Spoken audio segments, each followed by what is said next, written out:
So yeah, how long have you been a boxing coach? Oh, wow.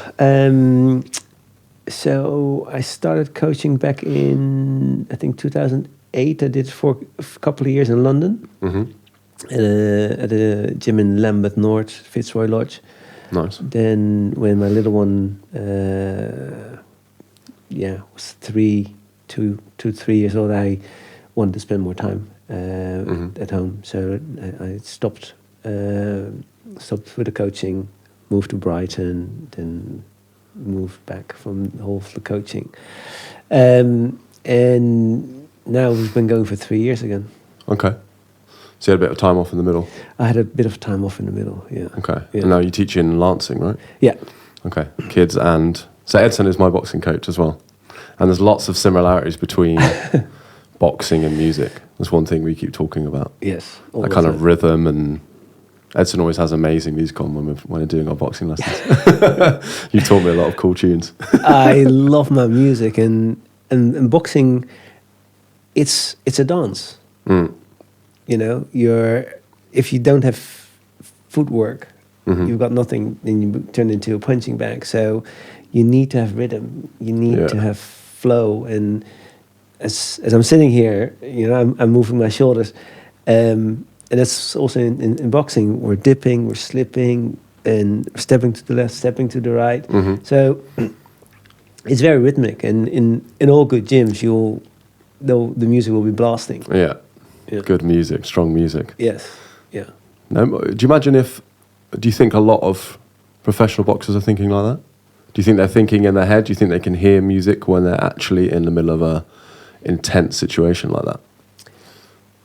I don't think so, but I think there's, in the entire nervous system, there's patterns. You know, there's patterns that are synchronized of a very unnatural way of moving. You know, we're standing with our lead foot in front, and then there's patterns of how you roll, and your entire body is engaged in it.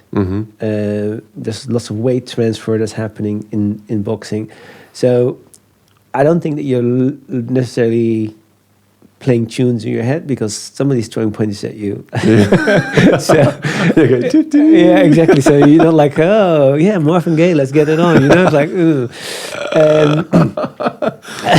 But yeah, exactly. So but there's the more rhythmic you can move, the easier it is to flow when you're doing your boxing. You see a lot in warm-ups and pre-fight. You'll see a lot of very rhythmic stuff. Then when you're under pressure, then that rhythmic stuff translates into instinct. Right. So it becomes almost subconscious.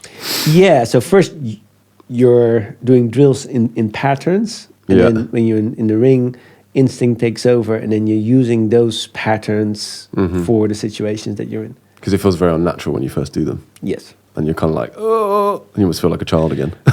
Yep. Yeah. The most common thing I hear from people that get into boxing is, but this doesn't feel right. Yeah. I know it doesn't feel right. It doesn't feel normal. It doesn't feel natural. And people go like, oh, left hook, right? The common thing you hear with left hook, yeah, but it has no power. There's no power into it.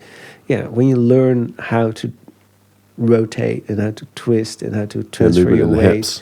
Yeah, exactly. So much of music and dancing is like that as well. Just all that kind of hip movement, and realizing that moving your whole body weight is such a different thing to just moving your arms. Exactly. Yeah. You see people who kind of dance and don't move anything down there, and you're like, oh, it just looks kind of weird and stiff and unnatural.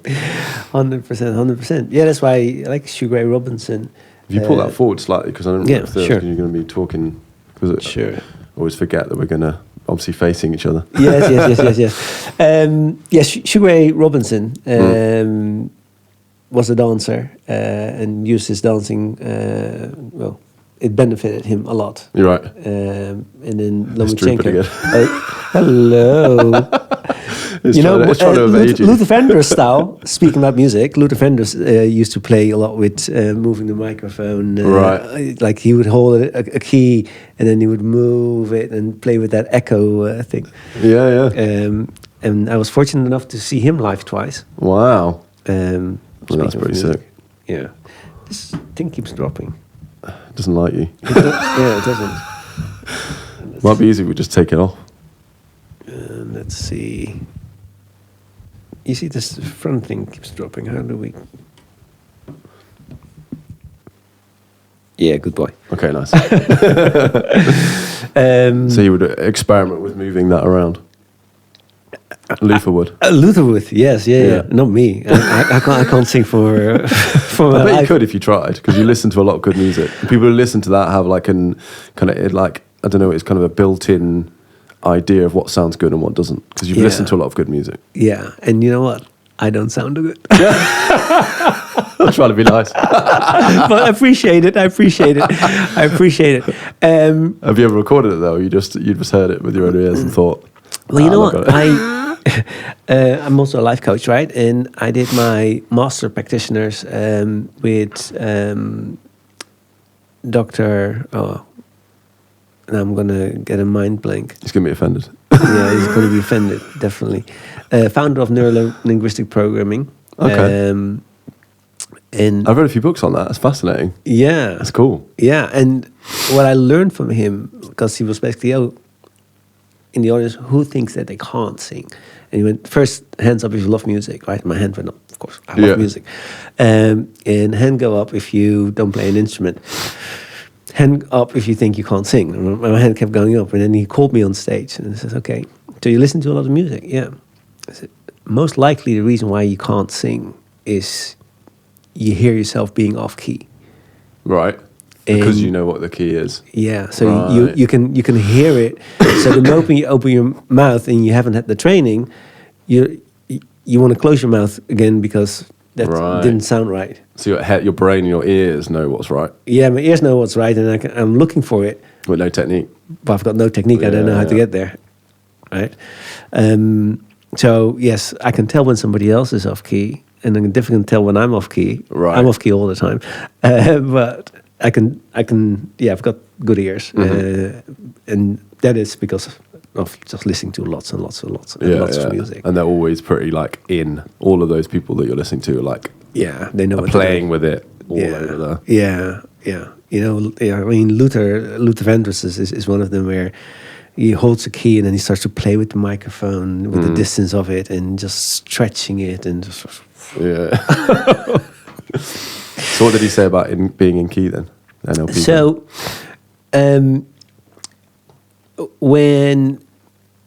So, we did a little bit of hypnosis, like a light hypnosis one, and he made me just open my mouth and start singing, and basically getting out of my head and just through my breathing to sing, and it was pretty good until I switched on. Brain switched on and I listened and like, oh, what's this? What is this? And then all the ee's, whoa. Yeah. So that's definitely a thing in music as well. Like there's a book called The Inner Game of Music. Okay. Which is about self 1 and self 2. I talked about this on the podcast with Jay. But it's like self 1 and self 2. Self 1 is that kind of critical thought that you probably switched into the conscious mind where it's going, you can't do this, why are you doing this? It's off key, it's wrong. Yeah. And then the other one is like, it's your subconscious, which has kept a memory of every lesson and every musical experience you've ever had. And it's just a bank of knowledge and kind of sounds that you know are right. And if you shut up self 1, self 2 can take over. And then you can just let it loose. Which probably happened, you were in self 2 because you were kind of hypnotized, and then as soon as that conscious brain came in, self 1 just said nope. So there are loads of methods in this book about trying to just get to the stage 2 and let self 2 take over. Like imagining you're someone else is one of them, where you kind of imagine you're one of your heroes on stage and you must see in your head, like from that kind of bird's eye view, you, but also you imagining you're someone else. So think your favorite sax player, your favorite singer. I love that because I just realized that's what I have with boxing. Right. To help people get out of their head because they're overanalyzing what they're need to do. Yeah. Just like a little alley shuffle over a ladder, and they're overcomplicating it. And then I go into, well, your brain gives your legs the assignment to just go 1, 2. Yeah. Then you need to shut up and just let those 2 little neurons fire off. They go 1, 2. Don't interrupt. Yeah. Don't think about it. No, yeah, don't interrupt. Thinking's the worst. Yeah, exactly. It's like you've given the assignment, and your brain is it's like it's the easiest assignment ever. As long as you don't interrupt it, it will just go. That's so true. Right? It's just like you're bobbing your head. And like the moment you start thinking about bobbing your head, it can become this really complicated thing. Yeah. Where it's like, oh, how am I?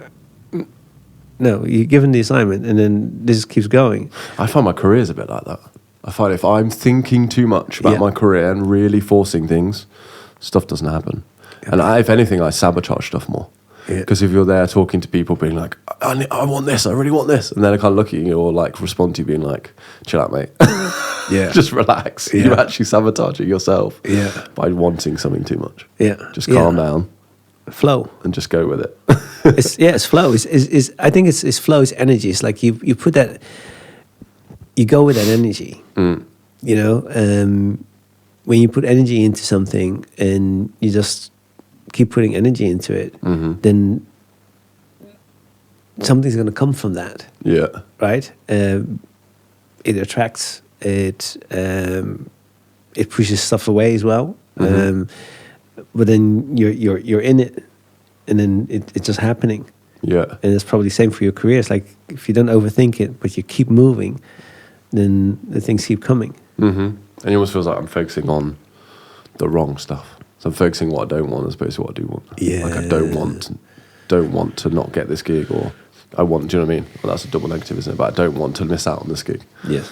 And then from there you're like, oh, done too much. Yeah. It's fascinating, man. All this stuff. There's so many parallels. Like there's that book I've been reading by Don McPherson, which is about that stuff, trying to just imagine it going really, really well, everything that you're doing, and imagine being like content in a situation, but almost seeing it from like this view, from seeing it out from your eyes, but also seeing it from like above, and just imagining it going really cool and everything going really well, and you being relaxed and almost being the kind of person you want to be. Yeah. As opposed to just like there, like, oh, it could be good, it could not be good. Yeah. Almost leaving it to chance. I definitely have. That's helped with our boxing lessons. I'll do that before sometimes and just be like, right, you need to be relaxed when you're there. Calm down. You're just learning. Like, have fun with it. Try and be chilled. Yeah. Because otherwise, I'm there like, this is hard. Yeah, you know, and the thing that I take on for myself and I encourage other people to take on is being an eternal student. You know, when you're an eternal student and anything you do, you see as a learning, then learning is about making mistakes, right? So when you're learning something, you accept that you're going to not get it right. Yeah. You know? And then more play comes into it. You get more relaxed because I'm going to give this a go. It's more childlike. Yeah. 100%. Yeah. I'm going to give this a go. And then, okay. So we're practicing here. All right. So I can get it wrong 100 times. Yeah, you can get it wrong 100 times. Yeah. Because you're practicing. Yeah. Yeah, there's less pressure, right? Yeah. That's nice. Yeah. I might try that. Yeah. Yeah, that's really cool. Yeah. Practice. Yeah. And then then you'll just never stop doing it as well. Because I think with music, I don't know what you feel about boxing, but I don't feel like I'm going to get to an age where I'm like, okay, I'm done. Like I don't feel like I'm ever going to be done with it. No. James Brown style. Yeah. You know? All the way. All the way. It's and the Rolling Stones, you know? It's, I think they've got 2 trucks that they take with them everywhere, right? Where they work out in the trucks. Do they? Yeah, so they have like a gym. That's why they're so like, the longevity of that band is so high, just because they're working out like a couple of hours before the show. Yeah. Just to kind of keep fit and keep nimble. Yeah. It's crazy. Yeah, you know, and like they've got nothing to prove, right? They're legends, right? They've got nothing to prove. So music-wise, it's like, is there something that they need to achieve? No. Do they need more money? No. No. But they're musicians. Yeah. And that love for it is keeping them going. Yeah, and they're going to die like musicians. Mm-hmm. You know? And I think it's the same with boxing. It just keeps pulling me back in. Yeah. Get involved. This is, you love this, you know? Imagine teaching kids as well is super rewarding. Oh, yeah. Like, Yeah. I love teaching as well, and I can imagine that's super rewarding, especially with something like boxing. Yeah, yeah. Funny enough, last Friday, I took one of the kids out, and I asked him in the changing room, "What do you want today?" And boxing, there's skills bouts and actual bouts. Right. And skills bout is basically the pre-step to compete. So there's no winner. Right. But it gives the boxers the experience of boxing in front of an audience and with an actual referee and judges around and going through the whole thing of doing a medical, etc. So all of that tension that makes you nervous. Yeah. Right? That's like, oh, I'm not in my gym. I'm now performing in front of an audience. So he wanted to get signed off. Basically, you get signed off if the referee thinks that you're too good to continue doing skills bouts. Right. And he says, I want to get signed off today. Nice. Right? You can decide it for yourself as well, but he wanted to get signed off by the referee. And he achieved his goal. Nice. And the smile on the kid's face. Yeah. Man. That's worth all the hours of training him. He was so chuffed with himself. I feel in confidence as well. Yeah, he achieved that thing that he wanted to achieve. You know? Yeah, you can't put a price to that. That's amazing. Yeah, can't put a price to that. And then you think he'll go on to... So he's got like an idea of when he wants to compete properly? Yeah, 1st of June. Wow. I messed him up already. Yeah. Yeah, no, he's ready. He's so great. ready. He's How so old is he? ready. He's 11. Okay. Yeah. Yeah, that must be super rewarding. Is that all at the gym in Lancing as well? Yeah, South yeah, Coast? Yeah, Amazing. yeah. Yeah, I want to get back to some teaching. You've inspired me to start doing some teaching again. Because I think I talked about this in a few podcasts, but I just started to fall out of love with teaching in the school system. Yeah, I get that. And I have no real control over it, and I can't really dictate what people are learning. And I'm getting kind of like bombarded from all sides of what I've got to do and what I'm not got to do. And I'm like, nah, I'm not into that anymore. Yeah. I'm getting to an age and experience where I'm like, I want to kind of steer the ship in the direction I want to steer it. And if people want to learn, then that's cool. Like, but I don't really want to be jumping through hoops, I think. Yeah, yeah. Well, you could offer your own curriculum, right? Yeah. Well, even just for me, the one thing that sticks for me is playing in groups with other people. I mean, I think if you're the only auditory feedback that you're having, I think you're going to quickly... For me personally, I would quickly fall out of love with music. If you're not playing along with something, or if you're not playing with other people, like, I just think that's where the interest for me comes into it. Because you're playing with some of your best mates. Like, and even when you're a teenager, you can still travel the world doing that. And then you can see stuff, and you can see other bands play, and it's just a great time. But imagine, like, some people just kind of solitary practice and then never play with anyone else, never play along to tracks. And then for me, that's just a bit, I would definitely end up just giving up. And I think that's why a lot of kids don't pursue it anymore. Because first of all, they're not doing songs that they know, not doing songs they like. They're just given some music that's like an arbitrary song. And then, and I think that then they're kind of like, their confidence and their momentum for that just dies. Yeah. Whereas I'm thinking, like, long term, I want this kid to be, have like a life passion for it, rather than just being like, all right, I'm just learning hot cross buns, which is what happens all the time. Yeah, and it's well, I'll anecdotally share this. When I was in elementary school, walked into the music room. This in Holland? Yeah, this is back in the Netherlands, yeah. And walked into the music room, and there were all these instruments. And I'd never touched any of these. Yeah. Right? So I went, whoa. Yeah. There was a conga, and there was a drum, and there was this. And I was running over there and hitting every single thing, right? And a teacher comes in, and we're getting told off we need to sit down, and we're giving a wooden flute and a sheet of music. Right. Yeah, that was the beginning and the end of me. Yeah. I was done. It's like, no, there's all this really cool stuff, Yeah. and I can't touch it. I have to do this. Yeah, that's so bizarre. You know, and just listen to the children, figure out how can I make them fall in love with music. Mm-hmm. And if they come in and they're gonna hit all the drum kit that's there, then figure out a way. Like, okay, so you want to hit that? Yeah, or stay afterwards. That's another thing you could do. It doesn't have to be in the lesson. You could be like, okay, come back after school, or maybe try this time. Yeah, maybe, whatever. But whatever way that you can make them fall in love Yeah. with the subject that you're teaching. Doesn't matter whether it's a language or math or music. It's like, find a way to make them fall in love with it, rather than dictating. Yeah. I think a lot of music teachers hate their job. I think that's also a thing as well. Yeah. Well, they're probably in a situation like me where they wanted a bit more autonomy, and they're like thinking, okay, I've got to do this wooden flute.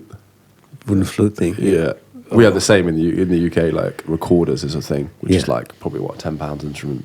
And then every kid gets one in the class, and no one really wants to learn it.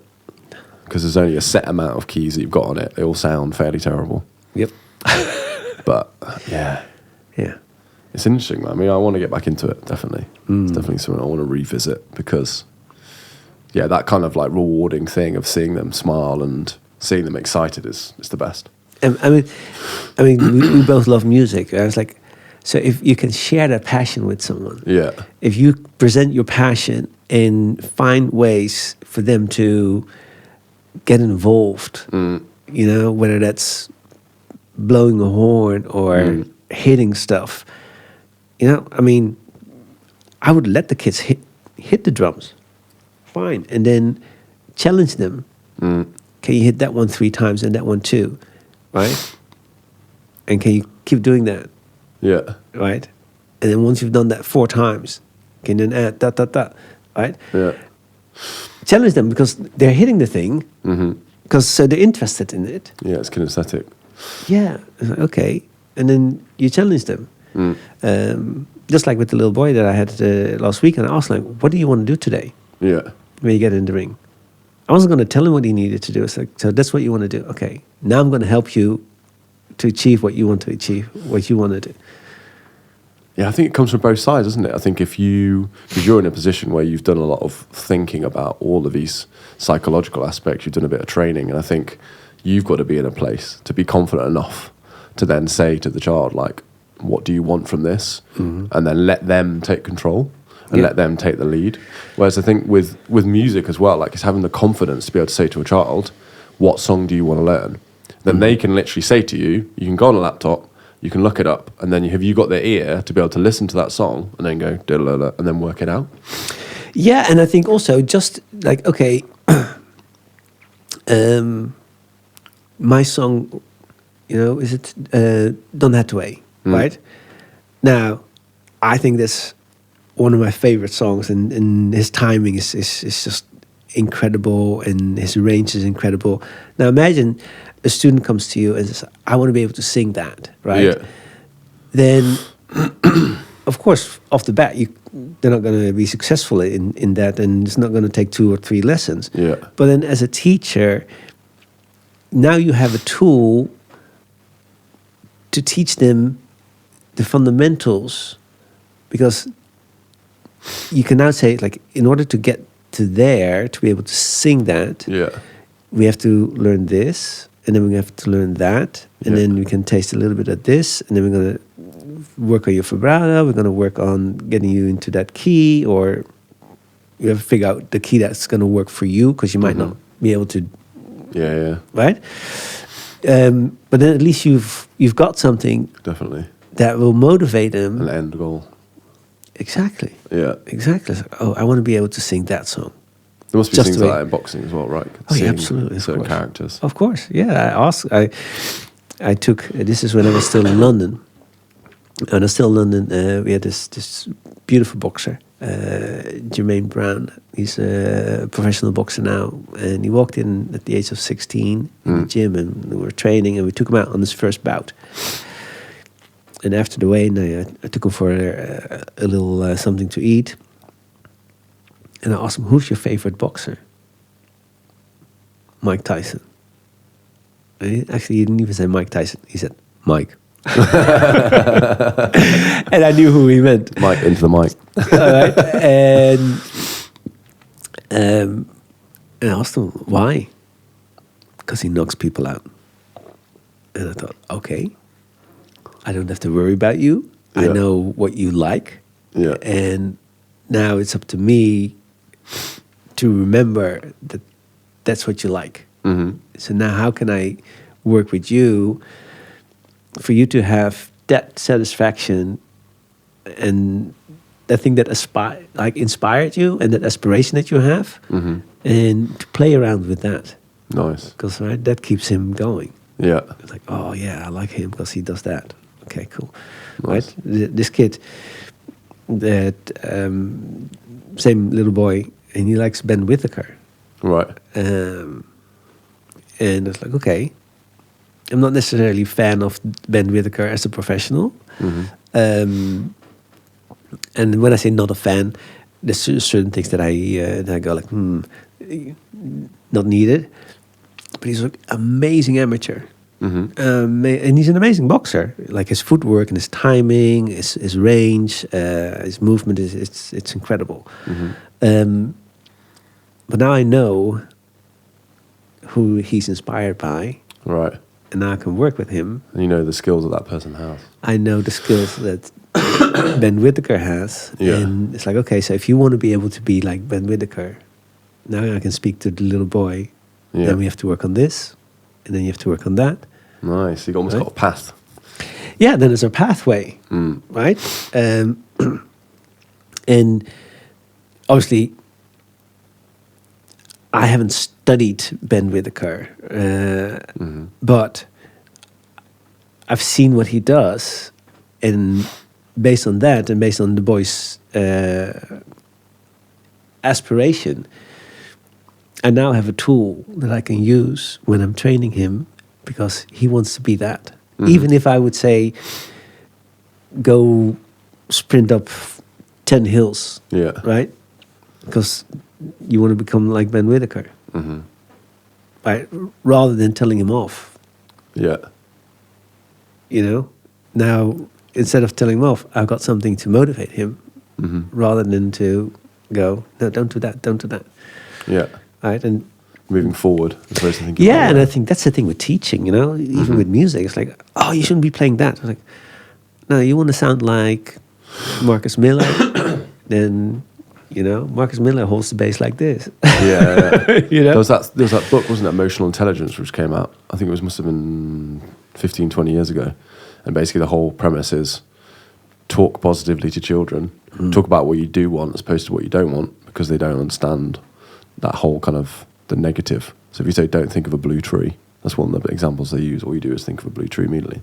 If you say that to a kid, like they're like, don't be naughty. All they think is naughty.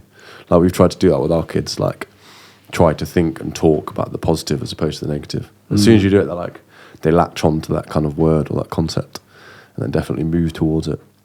Because Tyson was hypnotized, right? Because his kind of boxing coach and Customado was a hypnotist, wasn't he? A professional hypnotist. I don't know. Yeah, he was a hypnotist. So he used to hypnotize him before the fights and then also say to him, like, this is not about you. You're just doing a task. You've got to lose your ego, lose yourself. You're not a boxer. This isn't you anymore. All that matters is the task, and you're moving towards the task of knocking that person out. I didn't know that. Yeah, so he used to hypnotize him regularly. Oh, wow. I didn't know that. It's crazy.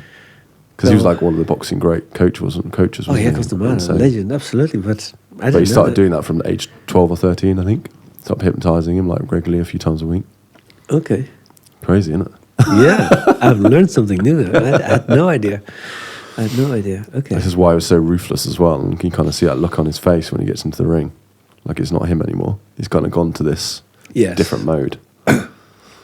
Well, I've seen that when I think it's the Junior Olympics, and he's outside, pacing up and down. Very emotional. That's him, isn't it? Mike. Yeah. Very emotional, and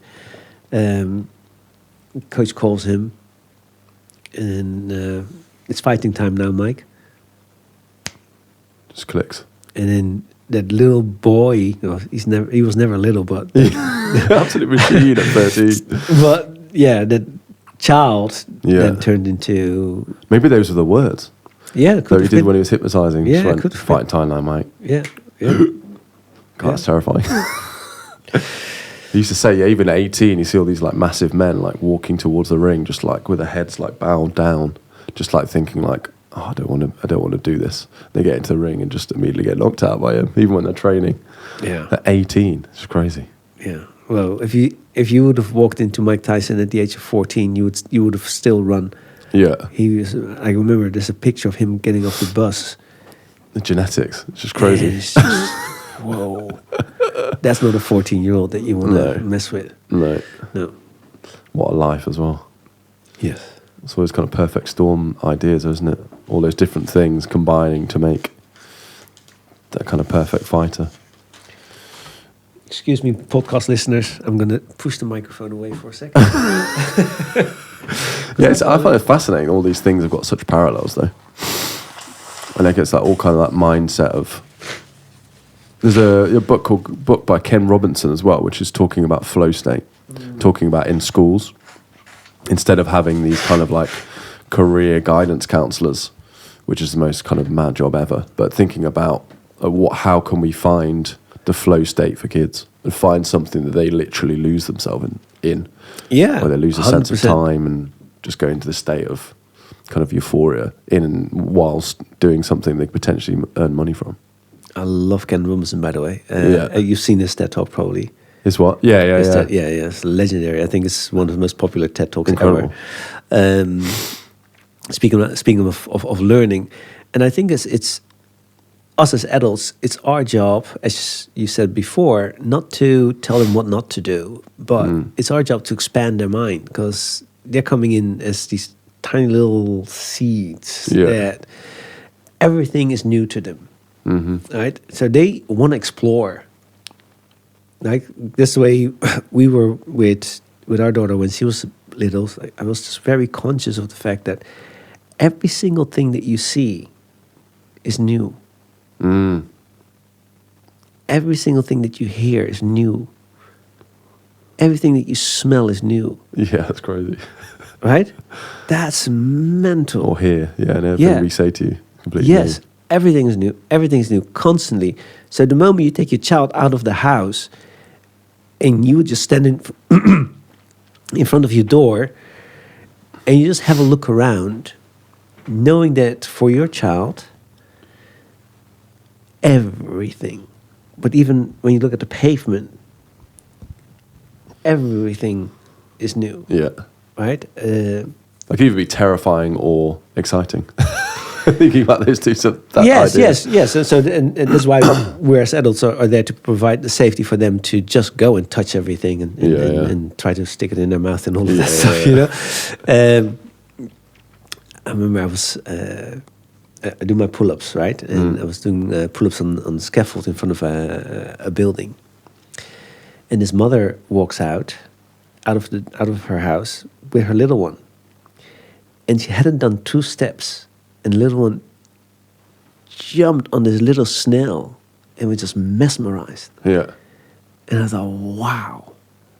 You know, that's the way her morning starts. She walks out of the house and is like, look at that.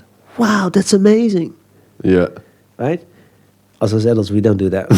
You know? Just grumpy. Where's my coffee? We just get out of the house, open the door, get in the car. They are better than us. Children are definitely better than us in lots of ways. Sorry? Like children are definitely better than us in lots of ways. They have like that fresh kind of mindset. Well, yeah, they learn us about life, you know, in that sense that... Internal students. Internal students. Exactly. It's like, wow, what is that? That's amazing. How does that work? Yeah. Can I pick it up? Does it move? How does it move? Like, fascinated by... Look how that snail moves. Look how it's stuck to the floor. Yeah. The mindfulness. What makes that possible? You know, what makes that possible? How is that possible? Like, why is the sky blue? Like, all of those questions that adults have stopped asking, and you ask an adult and you're like, I can't explain it to you. Yeah, I don't know. Come on, let's get an ice cream. Why is the water in the ocean blue? Yeah. You know? That's the fascinating thing about having kids, though. Just them asking you those questions and you having to completely rethink. You have to go back to the time that you asked the question. It's like, what was the answer again? Yeah. They're so revealing, man. They're so revealing of different things. Different parts of your personality that you need to kind of unpick or think about. Definitely my kids make me think a lot about like why I'm wired the way I am and certain ways, and that I could do things better, and could I be more calm when I do this, or I'm trying to do actually that stuff that I spoke to earlier. I'm trying to do that more with being a dad. So think about what kind of dad do I want to be, and almost imagine I sit down in the morning, because obviously we do it with career, but I do it for career and for saxophone and for boxing. But why wouldn't I do it? Like, if anything, being with dad's more important. So why wouldn't I do that? Sit down in the morning and just kind of sit there and think, what kind of dad do I want to be? And almost imagine myself taking in some of those stressful situations and just being a bit more chilled about it and a bit more kind of open and calm and just waiting for situations to unfold, as opposed to just flying off the handle and being like, what are you doing? So I'm trying to do that more and get into the habit of imagining myself like being the dad that I want to be. Amazing. Yeah. It's taking a bit of time, but it's like... But just the effort of... the consciousness and the effort of thinking about it makes a difference to your children. Even though I've got the thought of it. Right. Yeah. Like, you've taken a moment to think about how you want to be as a dad. I wish the other 500 million dads... Yeah, but we all mess up. I definitely leave. This morning, like, I find myself being angry, and I'm like, why am I getting angry about this stuff? And then I had to just apologise to my kids and just be like, I'm really sorry. Like, I'm human. Dad definitely makes mistakes. Like, and I just need to like go back to the drawing board and think about why I'm getting wound up and why this is annoying me, and then just try again. The kids are very cute though. They'll kind of look at you and go, it's okay, don't worry about it. They're very kind of forgiving in that sense. They'll look at you and go, it's all right. You made a mistake. Yeah, exactly. Like, what's that smell? Straight away. And move on. Yeah. That's it. Yeah. Don't want to get political, but there's a few adults that could do with that. 100%. And just go like, oh, you made a mistake, it's fine. Okay, let's move on. Fixed, done, right? Yeah, so that whole idea of, you know, when your child drops a glass or a dish or something, and it's like, the way you respond to that shapes your child. Yeah. Right? You make a big deal out of it. What would happen for you as a kid if you did that? Do you think? Oh, when I was a child, no, that was different. That was different. Yeah, you'd be shouted at, and you could be spanked and stuff like that, you know. But we've learned, you know, and there's definitely strict parenting that... There's a place for strict parenting, and then there's a place for unnecessary trauma and limitations. Right. You know, where that whole fear of making mistakes comes through those kind of things. Mm-hmm. It's like a medial thing. Like in 10 years, you won't remember. Yeah, no, 10 years, in a week. Yeah, not even like half an hour. Yeah, it's like, I broke a glass. Yeah. It's a glass. It's an accident. It happens. Yeah. You know, and... Yeah, with our daughter, that was her attitude. Oh, it's an accident, it happens, and then you just tidy it up, or we get them to tidy it up, and then move on. Yeah. You know? Was that anecdote, isn't it, of someone that happens to a restaurant, and then there's like the guy's just watching this kid getting chastised, and he just knocks his own glass over and says like, oh, we're all learning. Just to kind of be the same as the kid. Yeah. Or one where the kid's like destroying the flowers, and then the parents come out and like absolutely chastise them. And the guy says, like, oh, we're raising kids, aren't we? Not flowers. We're not raising flowers. I don't really care about the flowers. We're raising kids, not flowers. Yeah, no, I love that. Love that. It's So, what are the big differences between? It's one thing that's come up on this podcast quite a lot is British culture and the kind of idea of shying away and not. We kind of talk about American culture as well, and that kind of like bigging. I feel like there's a difference with how people treat other people and almost wanting people to succeed. I think in this country there can be a bit of a feeling of if that person gets that goal or gets that opportunity, that means that I don't get it, almost like a famine. What do you think the difference is between the kind of culture in the Netherlands and the culture here? In that aspect, it's the same. It's the same? I would say so, yeah. Okay. Have you felt that, what I just mentioned there? Have you felt that in the UK? Yeah, it's unfortunate that there's not a lot of that in I don't think in Europe just in Europe. Right. I think it's a very American thing to want the people around you to be good. Yeah. And to also think a lot of yourself, sometimes a bit too much, in my personal opinion.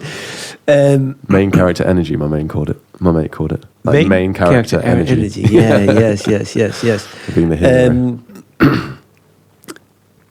So yeah, I'm not for people being delusional. You've got to be.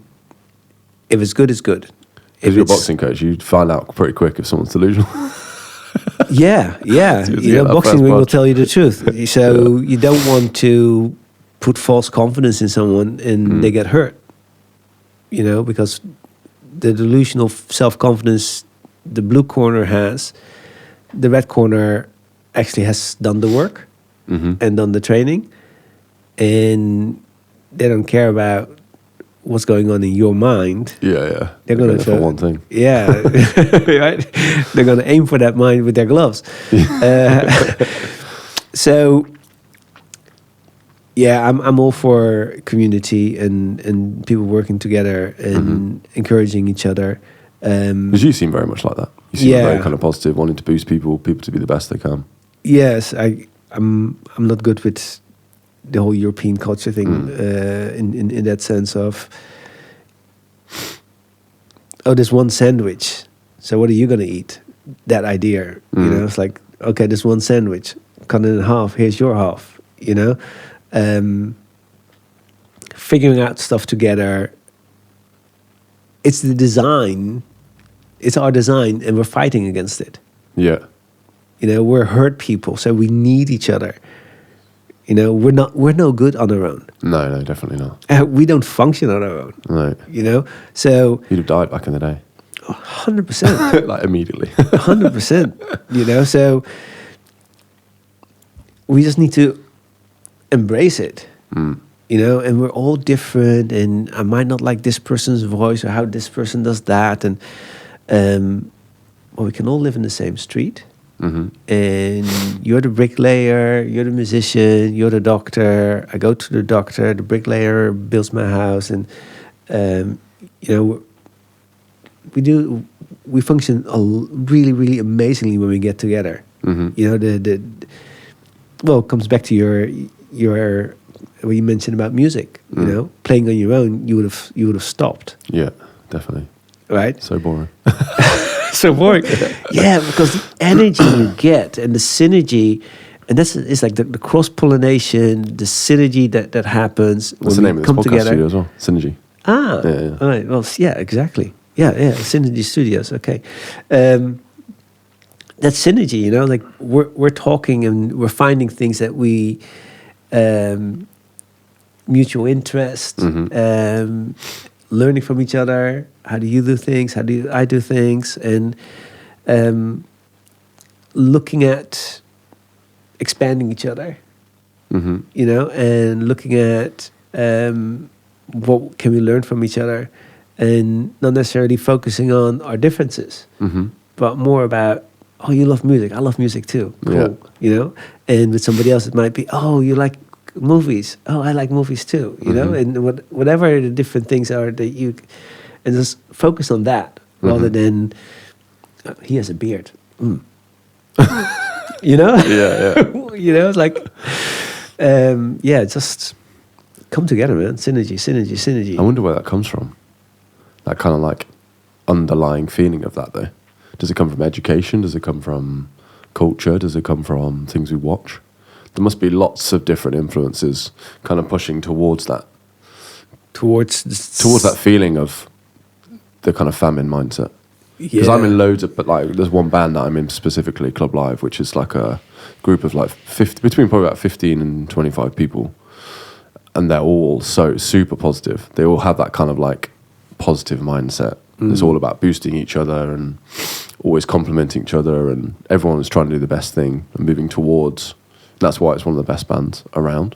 Because of that. Because if you've got that many people giving that energy on stage, it's definitely going to come across. And then obviously when people hear about the band, or people want to be a part of the band, if we need like a dep or a replacement come in, they're like, yeah, I want to be a part of that. Yeah. There's an immediate like click of yes, it's a cool positive mindset. It's a cool energy when you get in the room. Yeah. It's not that kind of like weird heaviness that you get. Yeah. Which unfortunately some bands have. Yeah, there's no competition, there's no stinginess, there's no this is mine and all of that kind of stuff. It's like, I love that. Can you play that again? Yeah. Yeah. That's you the know? vibe. That's the vibe. That's people you want to be around. Yeah, of course. 100%. Yeah. Surround yourself with those kind of people. That's what I try to do as much as possible. Yeah. And you know what? It's, as you know, I have been to lots and lots of gigs, and when the band is together, man, I don't know if you've ever had the pleasure of seeing the Roots live. I've not. I would love to. Just Questlove alone. But when they come together, and it's been a long time since I've close to 20 years, I think probably, that I saw them live together. I'm giving my age away. But man, and this was in Amsterdam, right? Yeah, this was in Amsterdam. The Roots live is incredible. Incredible. It's the best live hip hop band, hands down. Yeah, hands down. I'm going to listen to it when I get home, actually. So many grooves. What was so magical about it? Can you put your finger on it? The respect, appreciation that they have for each other as musicians. It's you feel it, you know. It's there.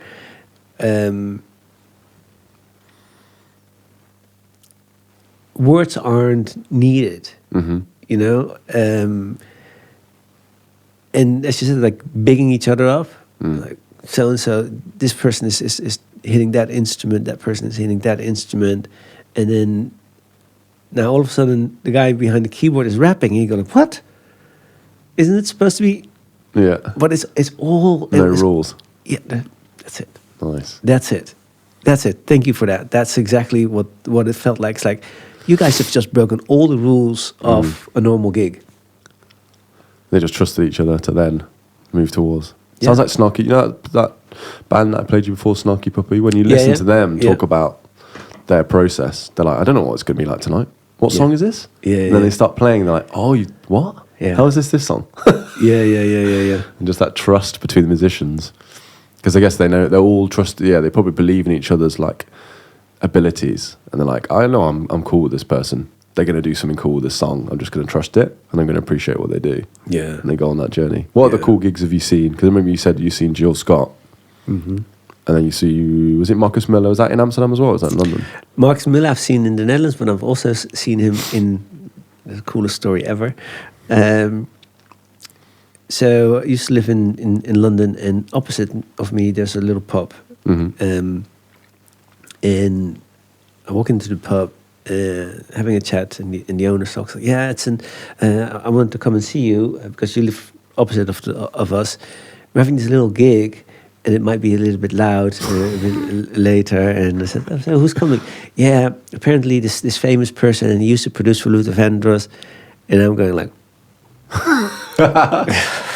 What? I said, are you saying that Marcus Miller is coming here? And he wasn't a music lover, Right. so he started to go like, I Marcus don't, who? Yeah, like Marcus who? And I don't know. It's like he wanted to manage my expectations. Yeah. I said, but how's this happening? So, well, there's this instrument shop around the corner, and they do workshops. But for this, normally the workshops are in the shop, but for this individual, they wanted to do it in the pub because they needed a bit more space. And the pub said, that's fine, it's okay. So I went to the shop to double check. I said, sorry, are you guys doing a little workshop in the pub next door? Yeah. Can I just double check? Heart's beeping. Yeah. Can I just double check who is coming? And then the guy looked at me because the pub owner gave me the idea that you're talking about bringing Marcus Miller here. I said, yeah, it's going to be a Marcus Miller workshop. I said, are you seriously going to have Marcus Miller doing a workshop in the pub next door? Yes. So I went home, called my friend and said, listen, it is worth buying a ticket to get on a plane and come hang out with me because I've got a surprise for you. We're going to go to Marcus Miller gig. My friend comes over. I walk into the pub, and there's Marcus Miller sitting on stage, just like we're sitting here. Yeah, guys, they're having a chat about the bass. And yeah, rather than me explaining it, and he just started playing some stuff, and then he started to talk about having a conversation, but with your instrument, and then there was Q&A and everything, but he played a lot, and I can listen. Was to it with a band or just him on his own? Literally, just him? there was a little band with him, but I don't think that I heard the rest of it. It's cranked up. I was just zoned in. That sounds like a dream. That whole story sounds like a dream. Yeah, it was. Wow. It literally was like, okay, I've seen you live before, but I've never been at this distance of you, that intimate, where I can literally hear your finger plucking and stroking the snares and stuff, and yeah, that was incredible. That was incredible. Yeah, in South London as well, where you used to live. Yeah. Nice. Yeah. What are the odds? What are the odds, right? What are the odds? Like when the guy, the pub owner, said that to me, I was like, Marcus Miller, and he saw my eyes and he thought like, oh my god, if I say the wrong thing, I went to double check, and yeah, it was Marcus Miller. Wow, that's amazing. Yeah. What a dude. Yeah, definitely. Yeah, I saw him at a festival not far from here actually. There's like a kind of soul festival just slightly, well, it's near Brighton. But yeah, I saw him at that. When was it? Must have been like 10 years ago. Okay. That kind of slap sound, incredible. That's the slap we were talking about in the lesson the other day. Yeah. He's it's very iconic kind of sound. Yeah, and to play fretless as well, like Yeah. Unbelievable tone. Yeah. Yeah, live music. I've not seen as much live music recently as I'd like to. I want to go back and see more gigs and get back into it. It's definitely inspiring, and it also, as a musician, you kind of forget what makes it engaging. So it actually helps your performances when you're kind of watching people like, oh, that's interesting. Why are you doing it like that? And you kind of analyze it, but from a live perspective, and think in your head like, why is that cool? Why is that more effective when they do it like that? Yeah. And what I think is when because I've always been in the audience, right? So because I don't play. Yeah. You sing though, right? Keep trying. Give us a little spin now. It's going to become a thing now. Edson, can you sing for us? Yeah, no. You have to hypnotize you first. Yeah, definitely. Flow. You know, that flow state you were talking about, and synergy. When there's that, and there's that trust in the band, that what I like about live music is that when there's space for solos and interpretations, and yes, of course they've practiced, and there's a certain thing that they were supposed to do, right?